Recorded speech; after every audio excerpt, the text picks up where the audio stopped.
Okay, I'm back with the smart car build, the LIL GING. I got the motor kind of disassembled. I got the valve cover off. Got the, whatever that thing's called. I have no idea what most of this stuff's called. But got the valve cover off, trying to get the head off, which is just this section. Stops like right here and up. We'll get that off, take it to a machine shop, have them make sure it's flat, not warped, and then we'll throw it back together and see what happens. So progress now is I gotta figure out how to take all of this off, the whole front end. The whole front of the motor's gotta come off. I'm thinking. I don't know. I don't know what I'm doing. I've never worked on a motor before, so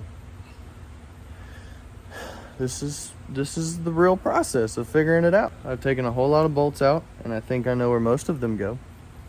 So yeah, we're just gonna figure it out as we go. So we gotta figure out how to take all of this inside here out and apart. That chain kind of worries me. I don't know what to do with that, but here's to learning. All right, so I want to get a little closer view while I had this off, kind of document what I'm taking off and where it's coming from. So first thing I did was take this thing off. I think it's some kind of intake or manifold or something, I don't really know. 6 bolts on it. Once I got that off, I had to take this guy out, this little tube. That tube goes right here, plugs into there, fishes around and bolts here and here. And this thing is infested with spider webs and it's just so nasty. I'm gonna definitely get that cleaned up after I get it taken apart and make sure everything looks good inside. Don't want to clean it and it not be a good motor, you know. So once I get the head off, make sure everything looks okay, then we'll clean it up and make it look all pretty and stuff, so I can put it back under the car and get it muddy, because this is going to be an off-road rig. Hopefully that works out. So the next thing I did was I took this piece. It goes right here with those 3 bolts, 1, 2, 3, and sits on top. Then this attaches to that, of course, goes there to there, and then the other side to this side.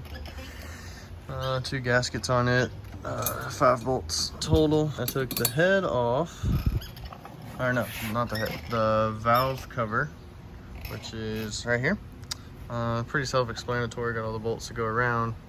A few little clip holders or wire harness holders. You can see that right there. Sorry, my hands are super dirty because this motor is dirty. There was a little bracket that goes, this bracket for an O2 sensor goes here. I did lose a bolt. I don't know what happened, it just dropped and disappeared. So I'm sure we'll find it one day and get it put back together. Yeah, I have no idea. I've never done a motor swap before a year ago. This was my first motor swap. Now I'm figuring out how to take the heads off. I'm pretty sure I have to take all of the front end parts, the pulleys and tensioners and all kinds of fun stuff out. I gotta figure out how to take all this stuff out of here. I don't know anything about that, so that's gonna be a learning process. I do think I have to take, I think I already said it, I have to take the front part off. But then the chain, I gotta figure out how to mark where that's at, because I'm sure that has to be, that's like the timing chain, so it has to be in a certain spot. All right, it looks a little different now. Okay, so I got all the bolts out. It did have a 3 down here that kind of stumped me up because I couldn't see them because they were covered in grease or grime or whatever it is down here. So make sure you get those 3 out of the bottom of this, or 4, sorry. Forgot about that 4th one. Make sure you get those 4 out of the bottom, and then you can take the whole front end off after you get all these around the edges loosened. I did get the chain out. It's laying over there.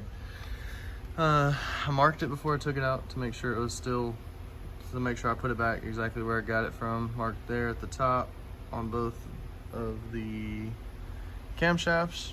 And then down here, I had to mark it with a black Sharpie, right there. I did that on the chain side as well, so I know exactly which link it goes into for that tooth. Camshafts are gone, and I did have to take the other tensioner off just because this bolt right here is on the head side, so I had to take that out. It just falls out, so now I gotta clean that because I dropped it in my cinder block that's supporting the motor that's been outside and has a bunch of dirt and spider webs and all that fun stuff in it. So anyways, we got all of these bolts loosened, so now really the head should just come on off.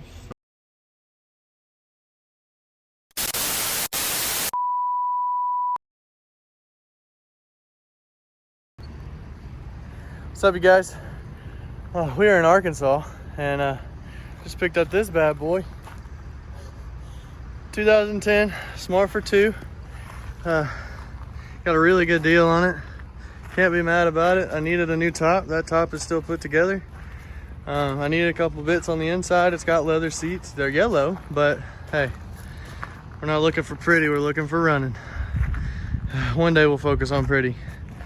This thing looks pretty good so far. I mean, it's got good rear end on it. Axles are broke, so I don't know about the transmission. We'll have to check that out, but I plan on just slapping this cradle and everything under a little ginge and seeing if it'll fire up. It was in a pretty bad front end wreck, so I don't know to the extent of all the damage, but I mean, it was a really good deal I couldn't pass up on. Super thankful for the guys that I met that sold this to me. They are pretty cool. I'll blur out that tag so you can't say who it was. But yeah, this thing is awesome. Super excited.